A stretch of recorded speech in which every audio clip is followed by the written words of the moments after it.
Sa pangalan ng dakilang Panginoong Hesukristo, isang mapagpalang gabi sa mga kapatid natin sa laman. At ganoon din sa mga nakapaligid dito na inaabot ng boses para sa pagtatalakay ng Ebanghelyo. At ganoon din ang aking pagbigay-pugay sa namumuno ng barangay na ito. Una sa punong barangay, at ganoon din sa kanyang mga kagawad at sa lahat ng nasakupan. Isang magandang gabi po sa atin lahat. At ganoon din sa mga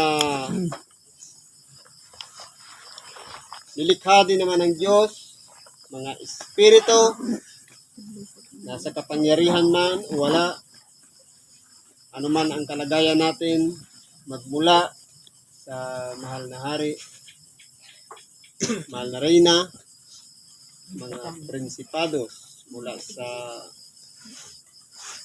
prinsipe, prinsesa, mga duki, dukisa, at iba pang mga may katungkulan o kapamahalaang espiritual sa ibabaw man ng lupa o sa itaas man o sa kalaliman man. Isang magandang araw po sa ating lahat. Ngayon po, kung titingnan natin ang mga aralin ngayon, pagkagaganda ng mga nais ipahiwatig ng Diyos sa bawat isa sa atin. Sabi nga na binasa kanina, laging sila'y nangagkakamali. Sa makatuwid, ang tao ay may kahinaan, may karupukan. Kaya nga, nagkakaroon ng karamdaman, nagkakaroon ng mga kung ano-anong mga kabigatan sa buhay na dinaranas dahil sa katawang laman. Kaya pagkaminsan, hindi natin nasusunod ang kalooban ng Diyos. Masunod man natin, sabi sa pangalawang aralin, 50-50. Merong nakaganap, merong hindi. Ngayon, para mapuspos natin ang lahat ng bagay, kinakailangan pairali natin ang paghahari ng Diyos. Sabi nga, paghahari ng Diyos. Saan ba naghahari ang Diyos? Doon ba sa kalangitan? Sa kalagayan nating tao, saan? Walang iba sa ating puso. Sabi nga, ang Diyos, pag-ibig. Pag naalala natin tuwing may kaarawan ni Valentina. Ano nga yun? Puso. Araw ng mga puso. Pag sabing puso, pag-ibig. Sabi ng mga tao. Pero kung titingnan natin, ano ba talaga ang kahalagahan? Bakit kinakailangan maghari sa ating mga puso ang tinatawag na pag-ibig? Ito po ang kapuspusan ng lahat ng bagay.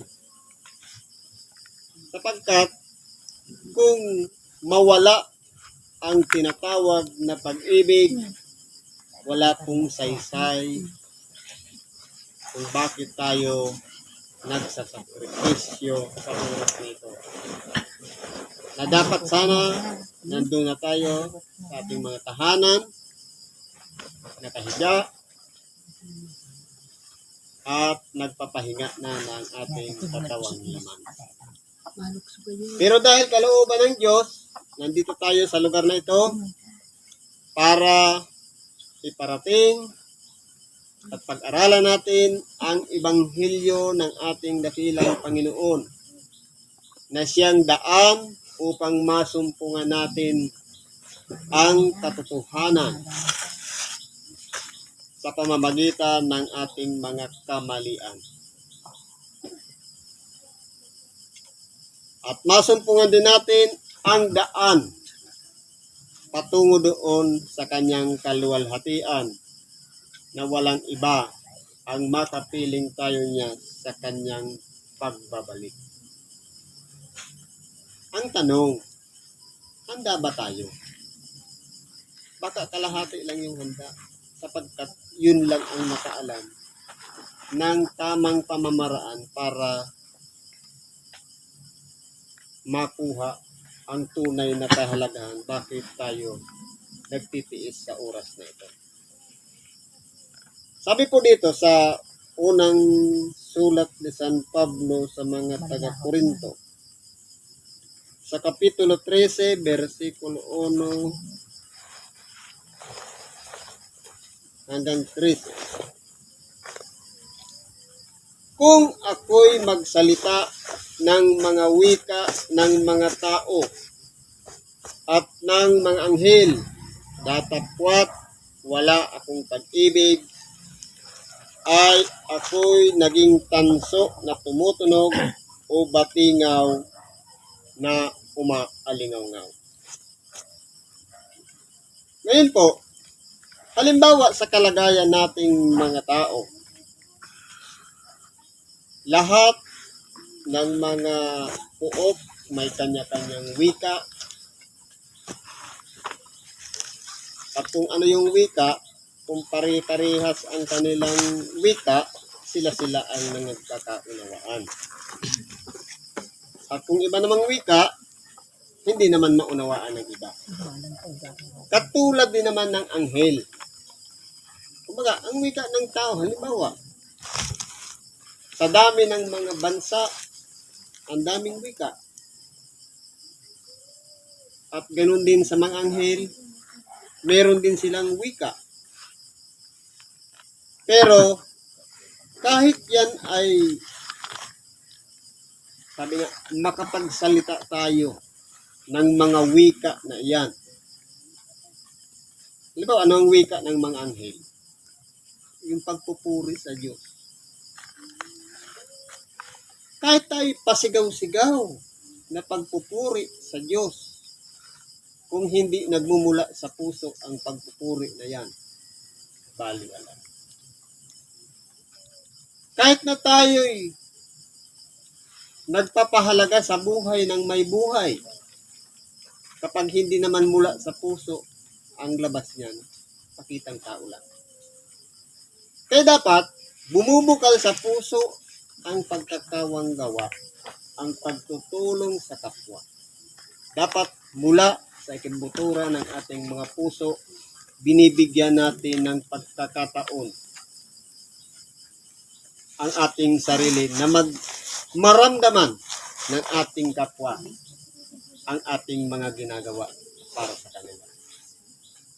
Halimbawa, may nakita tayong nagugutom. Kung ang ginawa lang natin, binigyan natin ng pagkain. Pero parang pampatid lang ng gutom. Pero hindi naman mula dito.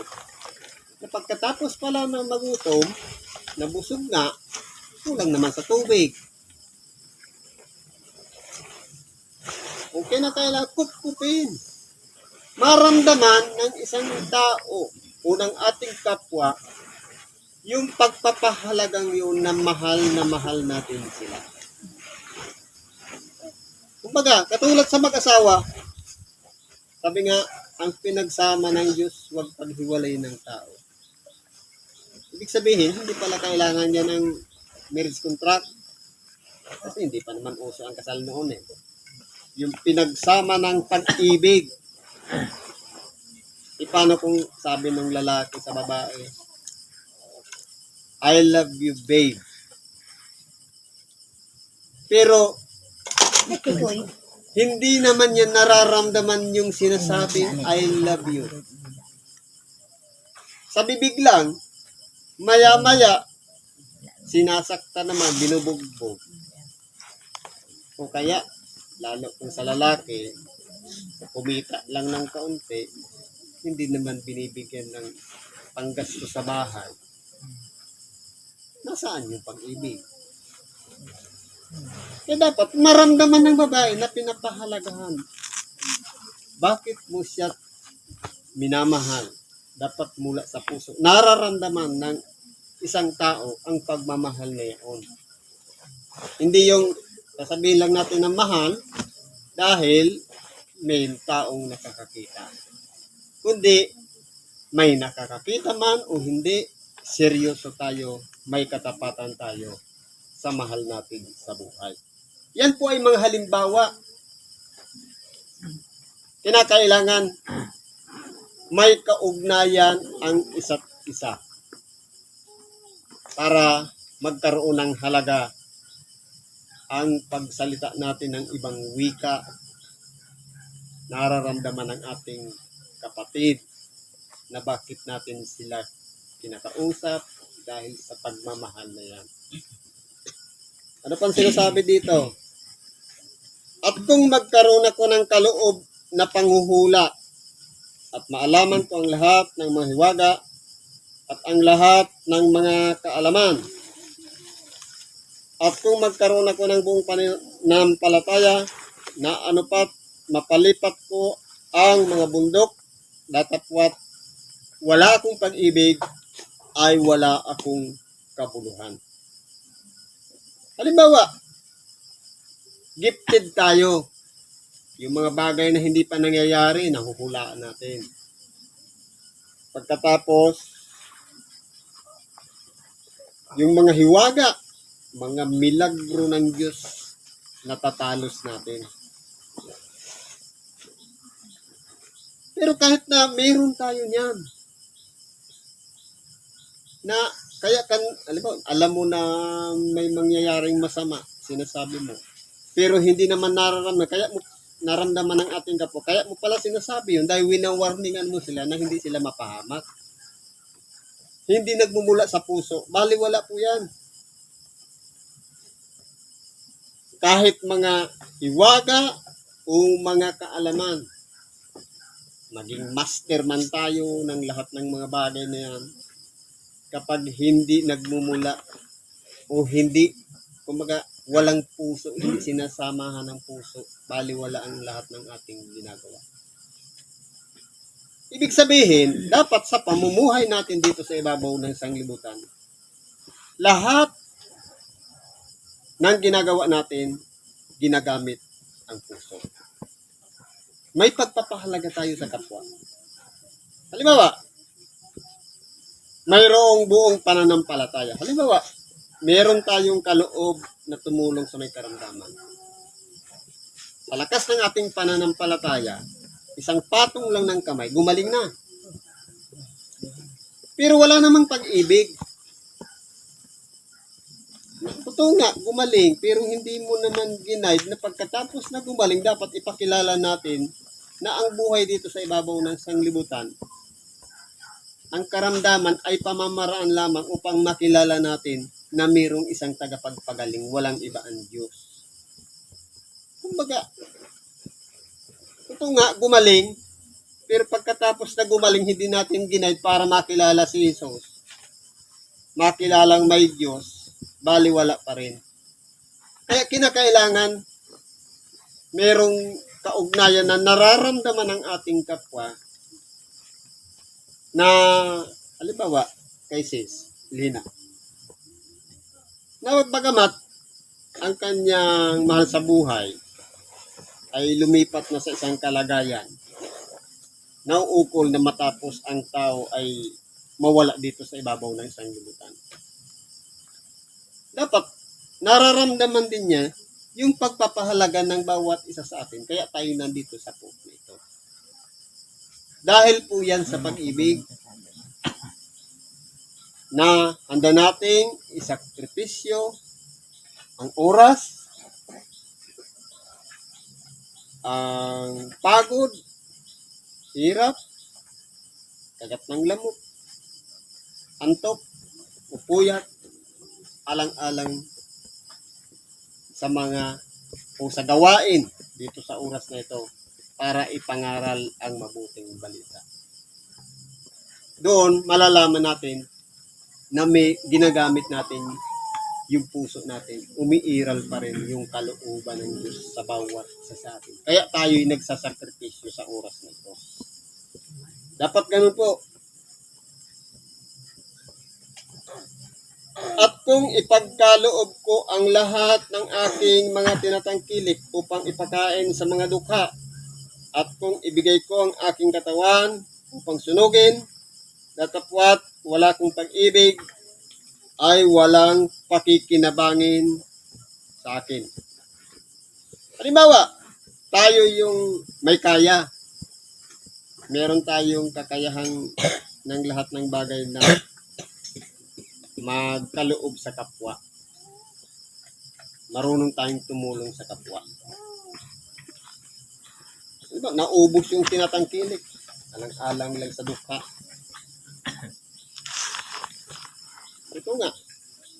Halimbawa, yung dukha walang-wala dahil sa isang tao na umangat sa buhay. Pero dapat yung pagiging consistent sa pagtulong. Ito nga, binigyan natin ng bahay, halimbawa. Pero wala namang pagkain. Hindi pa rin buo. Ito nga, meron tayo na itutulog sa kapwa, pero kinakailangan maramdaman ng lubusan ng ating kapwa ang pagpapahalaga natin sa kanila. Kahit na sasabihin pa natin, ipasunog pa natin ang ating katawan para sa kanila. Pero kung yun ay naging ritual lang, dahil yun ang kagaya ngayon, dahil sa pag-ibig bang matatawag yun? Na dahil daw sa karamdaman, sinunog yung katawan para hindi na mahawa yung kanyang mahal sa buhay. Di ba uso ngayon? Yung cremation? Pag-ibig ba matatawag yun? Baliwala po yun. Sapagkat, paano mo masasabing pag-ibig kung minamahal natin ang ating kapwa? Dapat maramdaman nila. Ano pang pakiramdam nun kung abo na? Kaya kinakailangan mas maigi pang nandyan tayo na nararamdaman nila na minamahal natin sila. Ganyan po dapat ang maging kalagayan ng isang tao. Kahit lahat tayo meron ng mga kaloob na yan. Pero hindi naman, kumbaga, hindi natatats yung ating kapwa. Baliwala po ang lahat ng ating mga ginagawa. Kaya po, dito, itinuturo sa atin, paano ba dapat pairalin yung puso? Ano sabi dito? Dapat maramdaman ng ating kapwa ang mga ganito. Ang pag-ibig ay mapagpahinuhod. Dapat mahaba ang pasensya. Kagaya naman ng Panginoong Diyos na mapagpahinuhod. Bakit hinayaan niya na mayroon siyang katunggali na pwede niya naman supilin si Satanas? Bakit hinayaan niya may kompetisyon? Bakit kinakailangan ang tao dumanas ng paghihirap sa pamamagitan ng kanyang kalaban? Ano ang purpose ng Diyos? Sapagkat binigyan tayo ng kalayaang pumili ng tama at mali. Kaya po, ipinagkaloob ng Diyos, nandyan yung kalaban para malaman ang lahat ng kanyang mga nilalang kung may katapatan sa Diyos o masuwayin. Siguro naman gusto natin masunurin sa Diyos. Pero dahil sa kasalanan, nagiging masuwayin tayo. Sabi nga ni San Pablo, ang gusto kong gawin, hindi ko magawa. Ang ayaw kong gawin, siyang nagagawa ko. Dahil sa kasalanang nasa akin. Ibig sabihin, ang susi pala nun, humingi lang ng tawad. Kaya kapag malinis ang ating puso, sabi nga rin sa ibang bahagi ng banal na kasulatan, yamang banal ang tumawag sa inyo, kayo naman ay magpakabanal. Paano magiging banal? Sa pamamagitan ng paghingi ng tawad ng lahat ng ating mga kasalanan. Kaya po, bagamat may kalaban ng Diyos, pero mapagpahinuhod pa rin siya sa mga tao na gumagawa ng kasamaan na baka sakali dumating ang pagkakataon kapag sinubo ng Diyos ang tagapangaral ng mabuting balita, baka sakaling makarating sa pagsisisi ang isang tao at magbalik loob sa Diyos. Kaya po mahaba ang kanyang pasensya. Ano pa? At magandang loob. Walang masamang intensyon sa kapwa. Kundi ang kalooban, yung totoong-totoo na, hindi yung pakitang tao lang, pagkaharap, okay, mabait, pero pagtalikod, hindi naman pala totoo. Pakitang tao lang ang ugali. Ano pa? Ang pag-ibig ay hindi nananaghili. Sabi sa Bicol,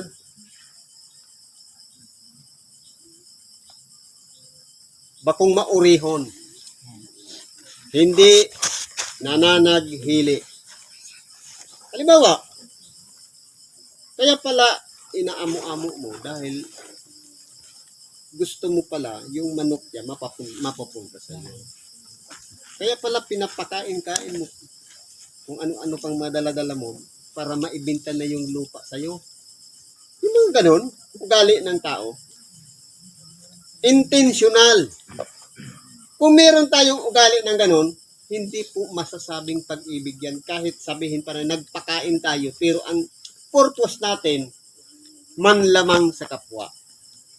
Ano pa? Ang pag-ibig ay hindi nagmamapuri. Halimbawa, may ginawa tayong kabutihan sa ating kapwa. Kung ang purpose natin para kilalanin lang tayo, itanyag, gaya ngayon, malapit na ang eleksyon, gumagawa tayo ng kabutihan sa kapwa, kapalit ng isang buto, para tayo manalo. Kung ang ganun lang ang gawain, para sa isang buto lang, at hindi naman nararamdaman ng ating kapwa, na kaya pala kailangan mo ang kanyang buto, para makapagsilbi at maglingkod sa kapwa. Ito nga, tinanggap yung buto. Ang iba nga niyan, nagagalit pa kapag natalo. Pero kung titingnan natin, kahit nakakuha ka ng isang buto, 5 buto, 10 o 100, ibig sabihin, alam mo, pinakamalaki na 100, may 100 pang nagtitiwala sa'yo.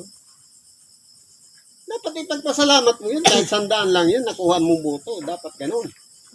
Kinakailangan maramdaman ng ating kapwa na bagamat tumanggap tayo ng isang buto, naramdaman nila na nagpapasalamat tayo doon sa buto na yun. Yun ay isang halimbawa na hindi lang sa pagmamapuri na para sumikat, itanyag, bigyan ng karangalan ang sarili, kundi para sa paglilingkod, nararamdaman ng ating kapwa na kaya tayo'y nilagay dyan dahil meron tayong kakayahan para gawin ang isang bagay na hinihingi ng ating mga kapwa. Yan po ay isang halimbawa lamang ng para maiwasan natin yung pagmamapuri sa sarili. Ano pa po? Hindi mapagpalalo. Yung mapagpalalo, minsan, kataasan din yun. Kumbaga, sabi nga, ang karangalan ng isang tao ay hindi nababatay sa sariling pananalita. Katulad halimbawa, sasabihin natin, sa Bicol, orgulyoso. Ay mabait akong tao. Yun ang sabi mo. Pero ano ang sabi nila sa'yo? Totoo ba na mabait ka ng tao? Sabi nga, yung kapwa natin, ang salamin natin, kung mabait tayong tao, dapat yung kapwa natin ang magsabi na tayo'y mabait. Na tayo'y tapat. Pero kung tayo'y nagsasalita lang ng mabait tayo, pero ang tingin pala sa atin, swapang, masamang tao, salamin natin yung ating kapwa. E paano kung nabanggit lang yung pangalan natin, sasabihin, kilala mo ika nga si ganito, mayabang yan. O yun ang pagkatao natin. Kahit sabihin pa natin, nagpapakumbaba tayo, yun talaga ang sinasabi nila. Yun ang totoo nating pagkatao. Ano pong sabi dito? Hindi nag-uugaling mahalay. Ibig sabihin, may pagpapahalaga sa kapwa. Halimbawa, dahil may kakayahan tumulong sa kapwa, marunong naman magmasahe, maghilot. Sabi nga, maghilot sa babae, babae rin. Ang maghilot sa lalaki, lalaki rin. Pero kung meron naman palang babae para maghilot sa babae, inagawan mo pa yung babae para ikaw lang ang makahawak. Ugaling mahalay na yun. Pero kung walang-wala na talagang mag-isa ka lang, tapos may magpahilot sa yung babae, wala kang magagawa. Gawin mo na lang manalangin na huwag madaig ng tukso sapagkat si Satanas palagi lang nakabantay. Dapat ito ang pinapairal na pagharian ng Diyos. Huwag ito pita ng laman. Dapat ganun po ang ginagawa natin. Dapat yung ugali natin sa pananalita, sa kapwa, at ganun din sa gawa, hindi natin magiging ugali. Dapat maingat tayo sa bawat bagay, lalong-lalo na kung may kaugnayan sa mga mahahalay na kalagayan. Ano ba pong sabi dito? Hindi hinahanap ang kanyang sarili. Diba? May ginawa tayong kabutihan para lang sumikat, para kumbaga magkaroon ng karangalan ng ating pangalan. Ilalagay pa natin, donated by. Sasabihin natin, kung hindi dahil sa akin, patay na siya. Dapat hindi natin ginagawa yun. Kung hindi dahil sa akin, hindi mabubuo yan. Dapat po, ang isipin natin, bahagi tayo, kaya nabuo yan. Huwag nating hanapin na sumikat tayo, na kumbaga inaako na natin ang isang bagay na kahit ang mga alagad man ng ating dakilang Panginoon, hindi tumanggap ng kapurihan. Kahit mga ating dakilang Panginoon, nagtira pa rin siya ng kapurihan sa Diyos. Sabi nga nang lumapit sa kanya, mabuting guro. Ang tanong niya, bakit mo ako tinawag na mabuti? Isa lang ang mabuti, yung nasa taas. Ibig sabihin, sa kalagayan nating tao, mahirap nating akuin na tayo'y mabuti ng tao. Sapagkat, pwedeng sabihin, mabuti tayo ngayon, pero maya-maya nakagawa na naman tayo ng kasalanan. Ang tawag sa atin yan, magiging sinungaling tayo. Kaya wag na lang nating akuin ang pagiging mabuti sapagkat may kasigurahan pa na Sabi nga ng ating dakilang may isang mabuti ang Diyos. Sapagkat iniingatan din ng ating dakilang Panginoon ang kanyang sarili na baka siya hindi niya makayanan yung mga darating na daranasin niya. Yung tatahakin niyang mga landas na itinakda sa kanya ng Ama sa pamamagitan ng bibig ng mga propeta na inihula patungkol sa kanya. Kung titingnan natin, napakaraming mga bagay na ginawa ng ating dakilang Panginoon na nilagpasan niya. Yung pinuligsa niya yung mga eskribas, parisiyo. Kahit sa atin, sino kaya ang maglalakas loob niyan? Tuligsain natin yung mga eskribas, mga matatalino ng bayan. Mga edukado, matataas na kalagayan, may mahabang pinag-aralan, tapos ang kalagayan natin katulad ng ating dakilang Panginoon na hindi man lamang nakapag-aral. Magagawa kaya natin yun? Pero sa kapangyarihan ng Diyos, mangyayari po. Pero hindi natin maaring gawin kapurihan para sa ating sarili, kundi sa Diyos lamang. Kahit nga yung mga bagay na ginawa nating kabutihan sa ating kapwa, na pagpapatong ng kamay, tinulungan, gumaling, hindi natin pwedeng akuin ang isang bagay na tayo yung tagapagpagaling. Marahil, pamamaraan lamang na dumaloy sa ating mga kamay o tayo ay gawing kasangkapan ng Diyos para ang kanyang kapangyarihan ay makarating doon sa mga taong nangangailangan ng tulong. Lalong-lalo na yung may mga karamdaman. Ano pa po sabi dito? Hindi nayayamot. Kung ang pag-ibig ay hindi nayayamot. Yung bang kahit na katabi mo isang oras yan na hindi naman naghugas ng kilikili, hindi ka mayayamot. Hindi tayo magrereklamo dahil sa pag-ibig. Pero kung hindi na natiis, lumayo ka na lang, huwag ka na magsalita. Pagka masabi pa, sala patuloy yung bibig. Oo nga, dahil sa pag-ibig, regaluhan mo pa. Pangkusto sa kilikili. Di ba parang insulto din? Kaya kinakailangan yung pag-ibig umiiral sa ating puso. Pinapahalagahan palagi natin ang ating kapwa. Dapat dito nagmumula.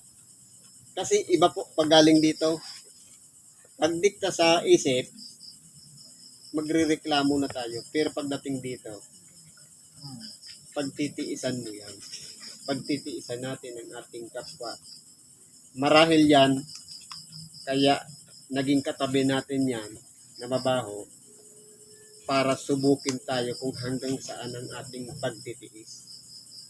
Kung sumagot tayo na sabi natin, ang baho mo naman, hindi tayo nakalagpas dun sa pagsubok na ibinigay sa atin.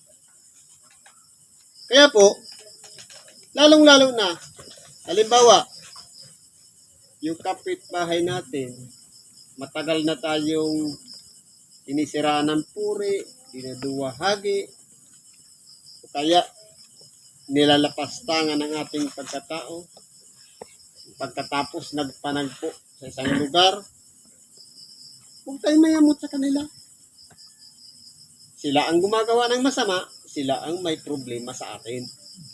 Tayo yung walang ginagawa sa kanila. Pero kung gumanti tayo doon sa kanila, ibig sabihin, tayo'y masama na rin. Kaya yan ng dalawang taong nagmura yung isa hindi. Sino ngayon yung masama? Yung nagmura. Ano ang kalagayan ng minura? Kung hindi naman siya nagre-response, hindi siya mabuti siyang kalagayan. Pero kung sumagot siya, dalawa na silang masama. Dapat yun ay pinahahalagahan ng bawat isa sa atin na kapag umiiral ang pag-ibig, hindi natin maaaring gumanti sa ating kapwa. Kahit hindi na natin matiis. Sabi nga, ako mapagmahal. Iniibig ko ang aking kapwa. Huwag lang akong pupunuin. Pag-ibig ba matatawag yun? Ang pag-ibig, kasakdalan po yan. Isang practice ng kasakdalan ang pag-ibig. Kumbaga, sa lalagyan, pag pinairal natin yung pag-ibig, butas. Ibig sabihin, kahit na araw-arawin tayo ng ating kapwa, murahin tayo araw-araw, siraan ng puri, anong gawin sa atin?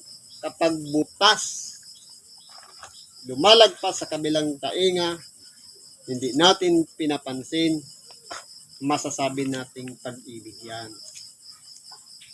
Sapagkat ang pag-ibig ay hindi kinakailangang mapuno hanggang sa dumating sa sukdulan at nakaganti tayo sa ating kapwa. Nasaan na yung pag-ibig doon? Kaya kumbaga, kahit araw-arawin tayo niya na gawa ng masama, kung umiiral ang pag-ibig, hindi kinakailangang mapuno tayo sa ating kapwa para gumanti tayo sa kanya. Tapos warningan pa natin, isang-isa na lang talaga, yari ka na sa akin. Hindi ba ka nag-warning ma? Pero ang totoo niyan, hindi umiiral ang pag-ibig. Dahil, kumbaga, nasa kalagayan pa rin tao na palagi na lang sinasabing dahilan, tao lang kasi ako. Ganito lang ako. Bakit? Hanggang doon na lang ba? Wala bang pagsulong? Ngayon, kaya nga itinuturo yung pagsasanay ng ating sarili na gamitin yung puso. Paano natin gagawin? Kapag ang paghahari na ng Diyos ay nandyan sa ating puso, magagawa natin. Pero kung sarili nating pagkatao pa rin, kaya nga sinasabi sa Galatia, ako'y kasama na ni Kristong napako sa krus at hindi na ako ang nabubuhay sa aking sarili. Ibig sabihin, yung dati nating pagkatao, matapos na mamatay ang ating dakilang Panginoon, ipalagay natin ang ating dating pagkatao ay kasama na rin namatay. At nung tumanggap tayo ng bautismo, puputong ng Espiritu Santo, binago na tayo at hindi na tayo katulad ng dati nating pagkatao, kundi isang bagong nilalang na ginaganap na natin ang paghahari ng Diyos sa pamamagitan ng Espiritu Santong itinatak sa bawat isa na tumanggap sa ating dakilang Panginoon, at yun ang magiging gabay. Yun ang magtuturo ng ating mga kahinaan na dapat nabaguhin at iayon na sa kalooban ng Diyos. Sa makatuwid, hindi pwede natin sabihin tao lang ako, napupuno, kundi dapat bago na tayong nilalang. Sabi nga, papunta na tayo doon sa perfeksyon o kasakdalan. Sabi nga, ang isang tao na marunong magpigil ng dila ay isang taong sakdal. Ngayon, kung tayo po ay maingat sa pagsasalita, sakdal po ang tawag dyan. Paano magiging sakdal? Kailangan ng practice. Totoo, nagkakamali pa. Sanay na ng sanay hanggang sa ma-perfect. Katulad yan ng pag-awit. Mula sa kawalan, sintonado, walang direksyon ng boses. Paulit-ulit na practice hanggang sa nasanay na tama na yung boses. Ganyan po ang pamumuhay dito sa ibabaw ng sanglibutan. Kinakailangan sasanayin natin ang ating sarili. sa pamamagitan ng tulong ng Espiritu Santo. Bagamat hindi natin magawa, pero sa pamamagitan ng kapangyarihan ng Espiritu Santo, yun ang magtuturo sa atin para magawa natin ang ayon sa kalooban ng Diyos. Kung dati tayo noon, dahil dati pang kalagayan ng tao, magagalitin, nung tinanggap natin ng Espiritu Santo, dapat hindi na tayo magagalitin. Maingat na sa pagsalita. Pero kung matalim pa rin magsalita, ibig sabihin wala pa ang Espiritu Santo. Sayang yung nilubog na sa tubig, sayang yung paiyak-iyak, sayang yung pagsisisi, hindi naman nakita ang tunay na kahalagahan na umiyak nga pero paimbabaw lang pala. Dapat mula sa ating kalooban ang pagbabago ng ating pagkatao. Mula sa dating pagkatao na isang makasalanan patungo doon sa bagong pagkatao o bagong nilalang na nariyan na ang Espiritu Santo na nagtuturo sa atin patungo doon sa kasakdalan. Yan po dapat ang maging kalagayan nating mga tao. Hindi inaalumana ang masama. Halimbawa, ang ating kapwa mayroong ginagawa na papunta na sa kasamaan. Nagwa-warning na tayo. Pinipigilan na natin na wag nang mapunta roon sa kasamaan. Dahil yan sa pag-ibig na ayaw natin ang ating kapwa mapasama. Kumbaga, may pagpapahalaga tayo sa kanyang buhay. Halimbawa, nalululong na sa bisyo. Pwede mo naman kausapin, i-divert mo sa ibang gawain para hindi mapunta ron. Dahil yan dito, mula sa puso na ginagawa natin yung alang-alang sa pag-ibig natin sa kanila na hindi sila mapahamak. Hindi nagagalak sa kalikuan. Halimbawa, kapag may nakita na tayo na mga nag-aaway o kaya nagdidiskusyon, lumayo tayo doon. Nagdidistansya. Ikaso ang tao kasi, kung kailan may nagkakagulo, sa halip na lumayo, nagiging osyo zero. Ano nangyayari yan? Parang nakakaragdag pa doon sa kaguluhan. Nagsisigawan pa. Dapat hindi po maging asal yan ng mga nakasalig sa ating dakilang Panginoon sa pamamagitan ng paraan ng pagkatawag sa atin na kaya tayo tinuturuan na baguhin ang ating mga sarili. Kung hindi nagagalak sa kalikuan, kundi nakikigalak sa katotohanan. Kung nakikita na natin na papunta na sa kalikuan ang gawa, huwag nating aayunan. Kinakailangan, iwasan natin yun. Pero kung papunta naman sa katotohanan, yun, pwede tayo dun makisali.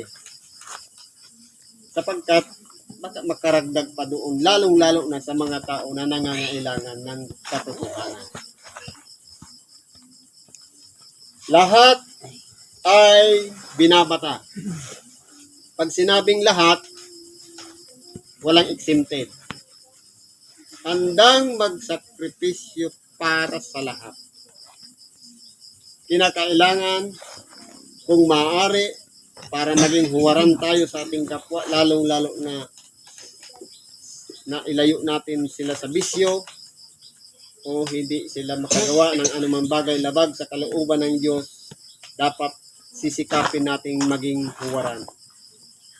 Kung ayaw natin maninigarilyo ang ating anak, huwag nating pakitaan na tayo naninigarilyo.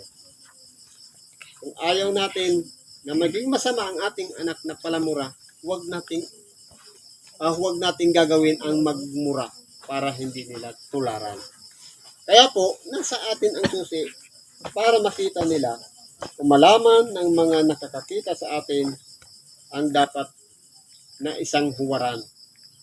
Kaya po, yung pagtitiis o pagbabata ng lahat ng bagay, isang bahaging gawang mabuti ayon sa kalooban ng Diyos na ginagamitan ng puso. Lahat ay pinaniniwalaan. Ibig sabihin, hindi kailangan ng ebidensya para lang tayo maniwala. Totoo, halimbawa, sabihin natin, tayo lang naman nandito. Wala namang espiritu. Sabi nga dito, ang pag-ibig, lahat pinaniniwalaan. Kahit hindi natin nakita, hindi natin naramdaman, maniwala tayo. Lahat nga eh. Ibig sabihin, hindi pwedeng tanong tayo ng tanong, totoo ba? May ganun ba? Kaya nga, dapat lahat pinaniniwalaan. Mula pa rin yan dito sa ating puso. Lahat ay inaasahan. Kahit na mabigat ang karamdaman, palagi pa rin may pag-asa.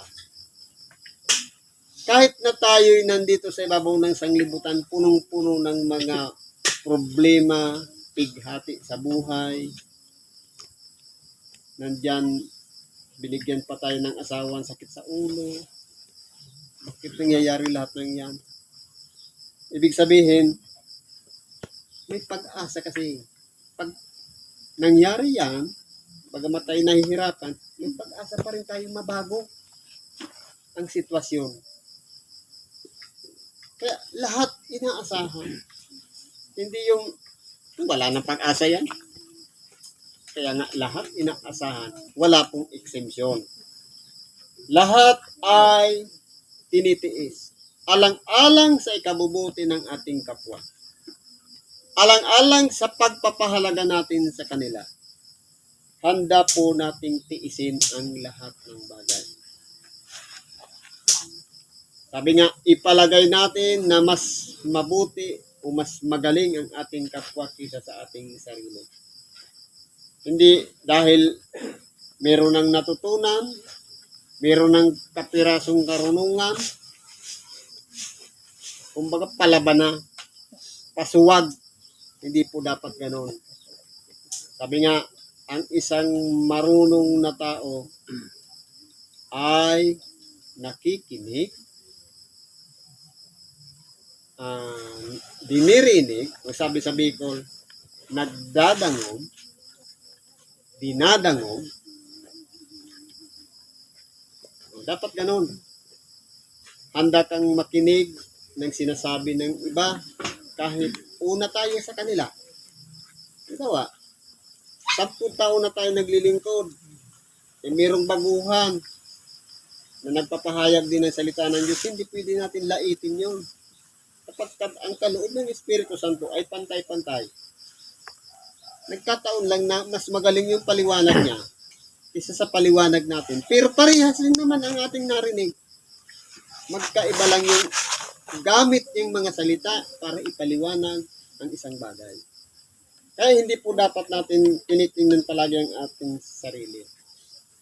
Kaya, bagamat tayo dumaranas ng mga pagsubok, mga problema, palaging nakakabit sa ating buhay ang tinatawag na pag-asa. Kaya lahat ay inaasahan. Ano po sabi dito? O lahat ay tinitiis. Ang pag-ibig ay hindi nagkukulang kailanman. Sabi sa English, fulfillment. Pag pinaiiral natin ang pag-ibig sa ating kapwa, hindi tayo magkukulang. Sapagkat Diyos ang gumagawa sa atin. Diyos ang nakaluklok sa ating mga puso. Kaya hindi maaaring pwedeng sabihin natin magkukulang tayo sa ating kapwa. Marahil siguro, pwedeng sabihin kulang dahil hanggang doon na lang ang buhay, pero ginawa natin yung the best. Sapagkat ang Espiritu ng Diyos o kapangyarihan ng Espiritu Santo ay naririyan sa ating puso, kaya natin ginagawa ang isang bagay para mapunuan ang pangangailangan ng ating kapwa. Kahit maging mga hula ay mga tatapos, maging mga wika ay titigil, maging kaalaman ay mawawala. Ibig sabihin, yung hula, may limitasyon lang yun. Yung hula, wika, kaalaman. Ibig sabihin, tayong mga tao meron nun. May kakayahan tayo manghula, may kakayahan tayo ng iba-ibang wika, at meron din tayong kaalaman, makaalam ng iba-ibang bagay. Pero yan ay limitado lang. Bakit po? Hanggang kumapangsyon pa o may buhay pa tayo dito sa ibabaw ng sangibutan. Gumagana pa ang utak natin. Humihingi pa tayo. Magagawa pa natin yan. Pero kung mawala na ang tibok ng puso, hindi nag-umandar ang utak, sabi nga, may katapusan. Datapwat, sapagkat nangakakilala tayo ng bahagya at nanganghuhula tayo ng bahagya. Datapwat kung dumating ang sakdal, ang bahagya ay natatapos.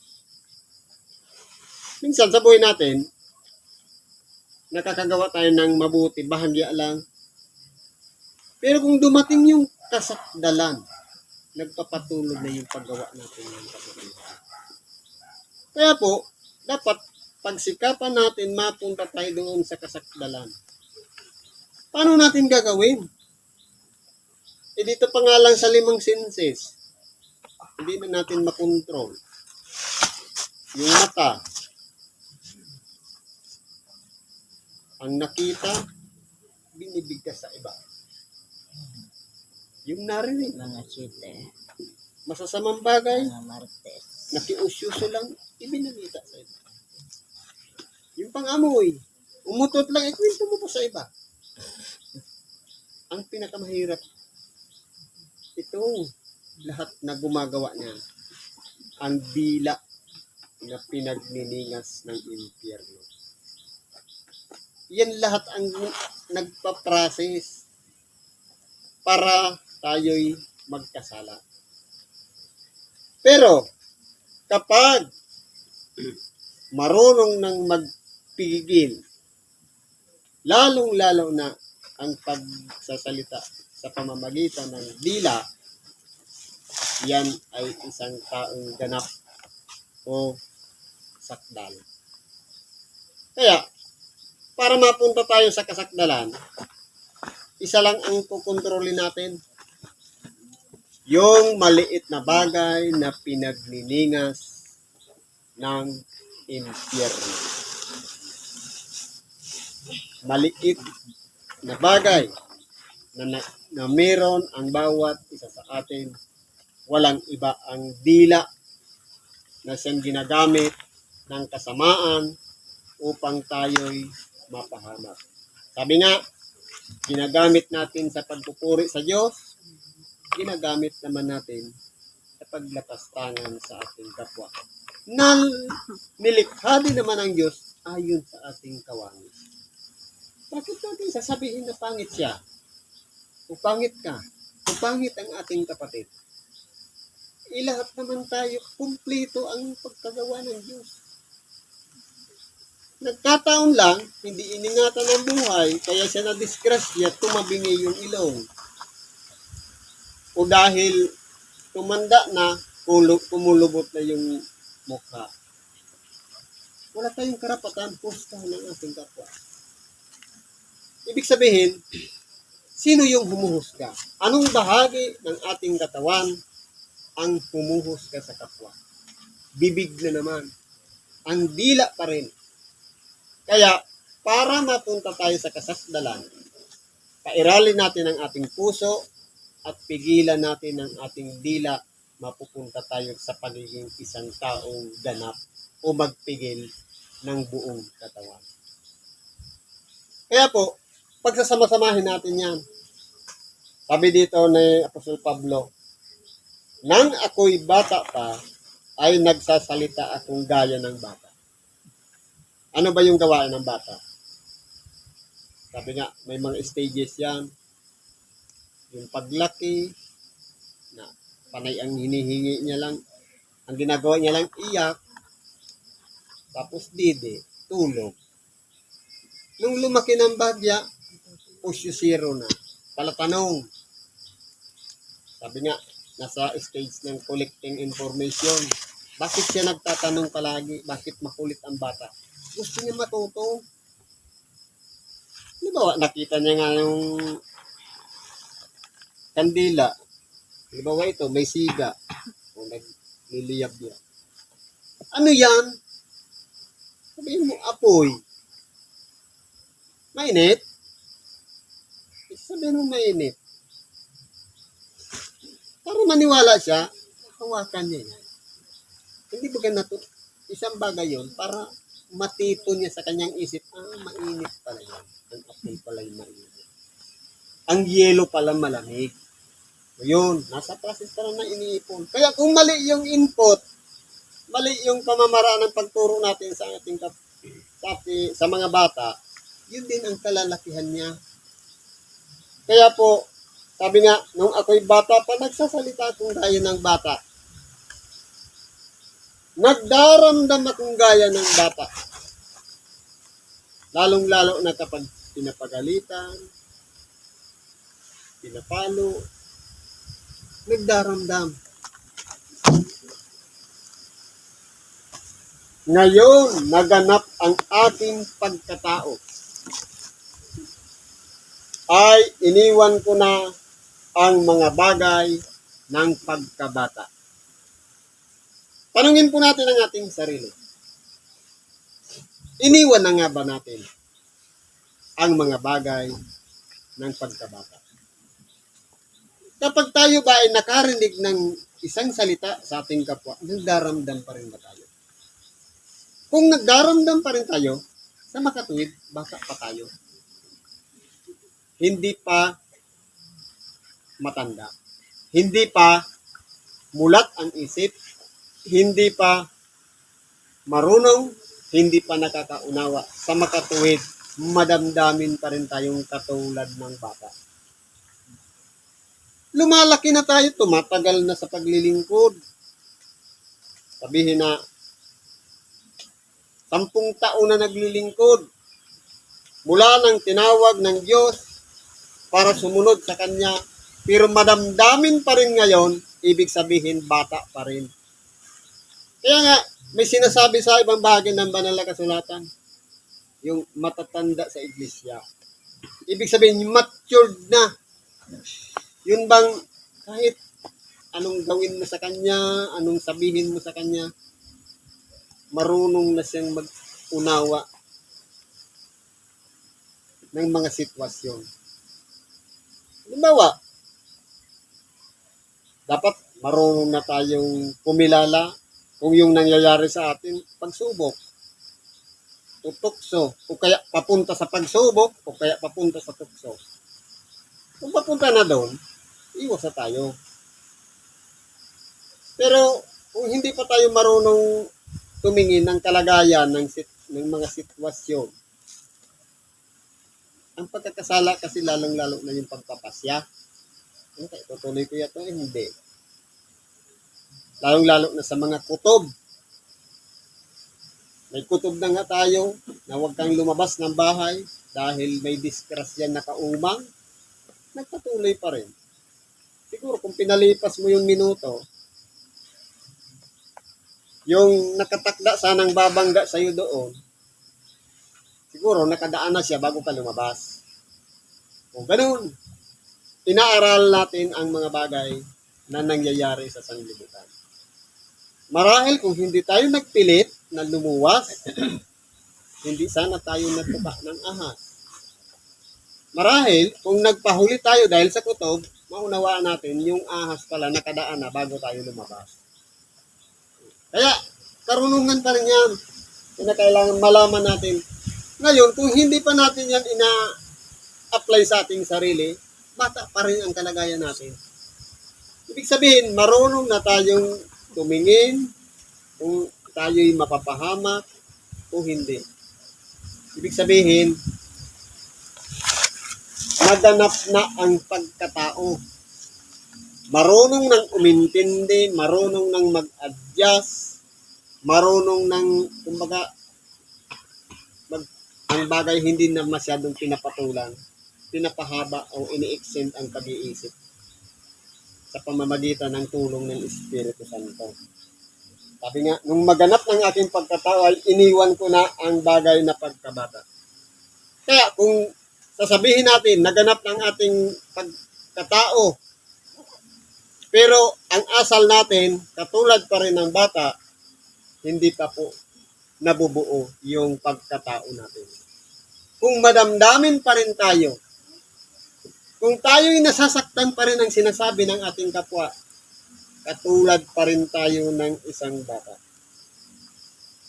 Sapagkat ngayon malabo tayong nakakita sa isang salamin, ngunit pagkatapos ay makikita natin sa mukhaan. Ngayon nakikilala ko ng bahagya, ngunit pagkatapos ay makikilala ko ng gaya naman ng pagkakilala sa akin. Kaya dapat po may pagsulong ang bawat isa sa atin. Ito po ang huling sinabi ni San Pablo. Datapot ngayon nananatili ang tatlong ito. Ang pananampalataya, dapat huwag mawala sa atin. Ang pag-asa, o yung pananampalataya, yung isang bagay na parang tumutulak sa atin para magpatuloy ng isang gawain ng paglilingkod. Dahil sa pag-asa na tayo tatanggap ng buhay na walang hanggan. At ang pag-ibig na walang iba, Diyos ang may gawa, kaya natin nagagawa ang isang bagay na imposible natin gawin. Pero dahil nandiyan ang Diyos, ang lahat ng bagay ay magagawa natin. Ngunit, ang pinakadakila sa mga bagay na ito, ang pag-ibig. May pananampalataya tayo, may pag-asa tayo sa buhay na walang hanggan. May pag-ibig tayo sa ating kapwa. Pero ang unang-una, ang pinakamalaki diyan, ang pinakamataas yan, ang pag-ibig na siyang nananatili bago palikhain ang sanglibutan hanggang sa pagbabalik ng ating dakilang Panginoon. Ang pag-ibig ay mananatili magpakailanman. Yan lamang nababahagi natin sa oras na ito. Pagpalain tayo ng Diyos at salamat at isang magandang gabi o araw sa ating lahat.